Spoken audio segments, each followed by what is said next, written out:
Okay, I want to submit my reaction to the film Flesh and Blood um, because I think I can explain it better in speaking about it than writing about it.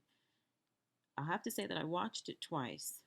The first time I watched it, I was quite critical of the woman who was doing the adopting. I was listening to what she was saying about her circumstances, and I was thinking that her reason for adopting all those children, the children that she did with disabilities, was for the financial gain. I mean, she explained that she didn't have any savings, she wasn't working, um, and that those were my initial thoughts. However, I had to stop myself from thinking that way as the film progressed because I was looking at the love that seemed obvious between her and the children that she was adopting. And I measured that by the responses that the girls were giving, especially the girls who had no legs. One of the girls who talked about her boyfriends at school or her friends, and that they just seemed like ordinary kids. They were so confident and everything. And I thought that comes from good parenting. So I stopped the film and started it again because I had to adjust my attitude because my attitude was wrong, especially when I watched it the second time after we talked about Willowbrook and looking at what was going on.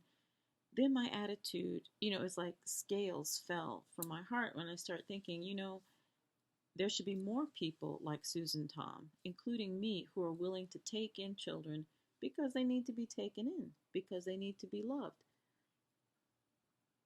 no matter what. And that's the most important thing.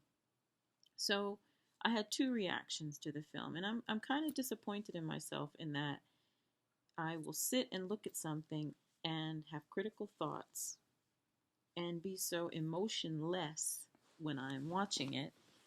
Then, but the great thing I like is that I come back to it and watch it again and put on the right attitude because if I'm going to be a special educator, then I need to look at people for who they are, not what they look like, not what they can do, as opposed to what they can't do.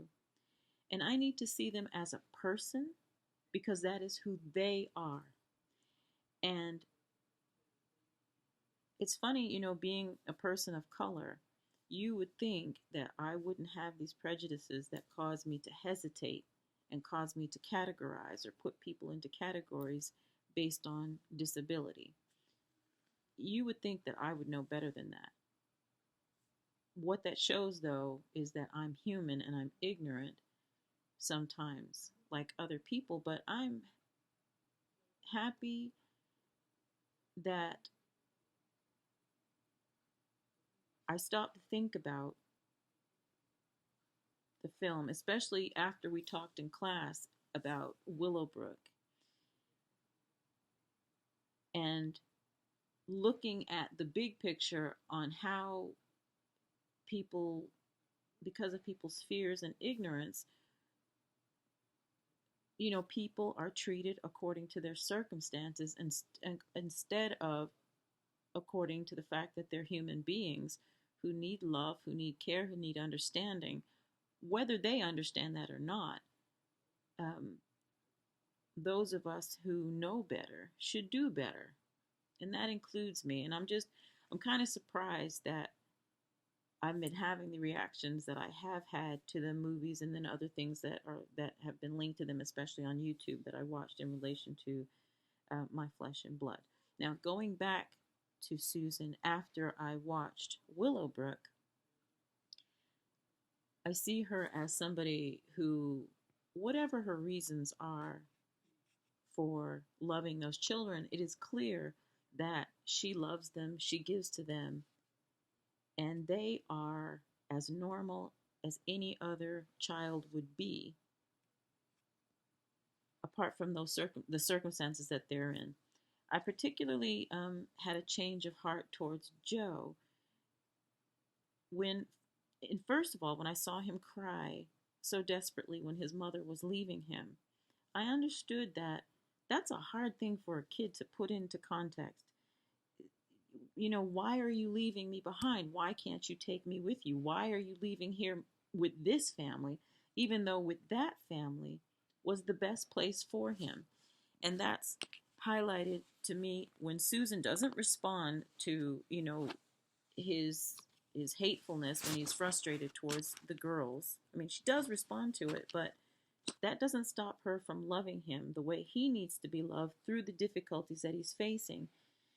And the whole family eventually goes through his death. And I just thought, you know what? In his short little life, at least somebody loved him unconditionally.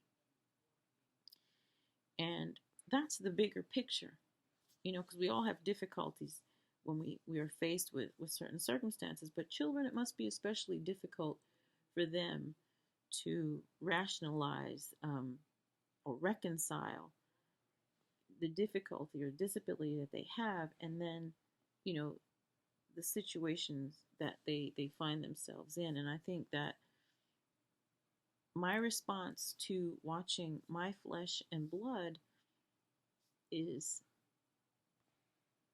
she saw these children as her flesh and blood, and she treated them in that way. And that makes me think that as an educator of children with special needs, that I need to see them as somebody's children who are entrusted to me, and it is incumbent upon me to treat them that way, not looking at their disabilities as stumbling blocks or barriers that stop me from treating them with the dignity that they deserve. I hope I haven't gone on too long, but that's my response to the film. I think it's a good film to show special educators or educators of any kind that children need to be embraced because they're children who need love, comfort, support, education, stimulation, whatever their disability. That's me.